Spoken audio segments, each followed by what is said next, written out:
ইসলামের মূল ভিত্তি পাঁচটি। এক, আল্লাহ তাআলা ও রাসূলের প্রতি ঈমান আনা। দুই, সালাত আদায় করা। তিন, যাকাত প্রদান করা। চার, রমজান মাসে সাওম পালন করা। পাঁচ, সামর্থ্যবান ব্যক্তি হজ আদায় করা। মানবতার মুক্তি, দুনিয়া ও আখিরাতের কল্যাণ নিশ্চিত করতে হলে জীবনের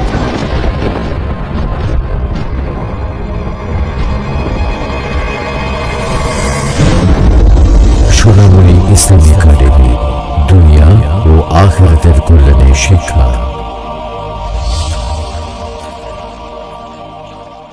আসসালামু আলাইকুম ওয়া রাহমাতুল্লাহ। আলহামদুলিল্লাহ ওয়াহদা, আসসালাতু ওয়াসসালামু আলা মান লা নাবিয়্যা বা'দা ওয়া লা আলিহি ওয়া আসহাবিহি আজমাইন।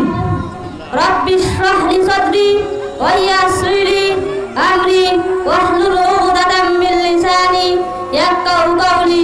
আম্মা বা'দ। আউযু বিল্লাহি মিনাশ শাইতানির রাজীম। বিসমিল্লাহির রাহমানির রহিম। ইন্নাদ-দীনা ইনদাল্লাহিল ইসলাম। সমস্ত প্রশংসা সেই মহান আল্লাহ তাআলার জন্য, যিনি আমাদেরকে আজকের এই দিনী মজলিসে আসার তৌফিক দান করেছেন। সেই মহান আল্লাহ তাআলার শুকরিয়া জ্ঞাপন করি, সকলে বলি আলহামদুলিল্লাহ। অতঃপর রাসূল সাল্লাল্লাহু আলাইহি ওয়াসাল্লামের দুরূদ আদায় করি, যে নবী করিম সাল্লাল্লাহু আলাইহি ওয়াসাল্লামের আদর্শ বাস্তবায়ন ব্যতি রেখে আমরা কেউ জান্নাতে প্রবেশ করতে পারবো না। সেই নবী করিম সাল্লাল্লাহু আলাইহি ওয়াসাল্লামের শুকরিয়া আদায় করি, সকলে বলি আলহামদুলিল্লাহ সাল্লাল্লাহু আলাইহি ওয়াসাল্লাম।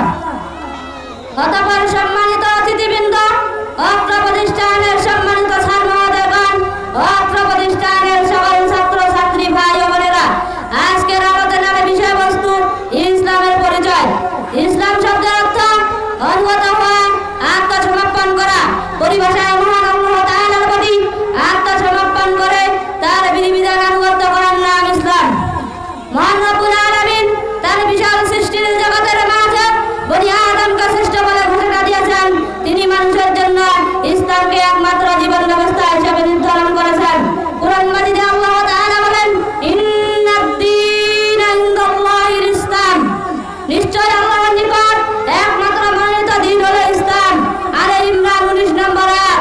অন্য আয়াতে মহান আল্লাহ তাআলা বলেন, আল-ইয়াওমা আকমালতু লাকুম দীনাকুম ওয়া আতমামতু আলাইকুম নি'মাতি ওয়া রাদিতু লাকুমুল ইসলাম দীনা। আজ আমি তোমাদের জন্য তোমাদের দিন সম্পূর্ণ করে দিলাম এবং তোমাদের প্রতি আমার নিয়ামত পরিপূর্ণ করলাম এবং ইসলামকে দিন হিসেবে মনোনীত করলাম। সূরা মাইদা 3 নম্বর আয়াত। ইসলামের মূল ভিত্তি পাঁচটি। এক, আল্লাহ তাআলা ও রাসূলের প্রতি ঈমান আনা। দুই, সালাত আদায় করা। তিন, যাকাত প্রদান করা। চার, রমজান মাসে সাওম পালন করা। পাঁচ, সামর্থ্যবান ব্যক্তি হজ আদায় করা। মানবতার মুক্তি, দুনিয়া ও আখিরাতের কল্যাণ নিশ্চিত করতে হলে জীবনের সকল ক্ষেত্রে ইসলামের বিধিবিধান মেনে চলতে হবে। আল্লাহ তাআলা আমাদেরকে সুপথে চলার তৌফিক দান করুন, সকলে বলি আল্লাহুম্মা আমিন। এই বলে আমার সংক্ষিপ্ত বক্তব্য শেষ করছি। আসসালামু আলাইকুম ওয়া রাহমাতুল্লাহ।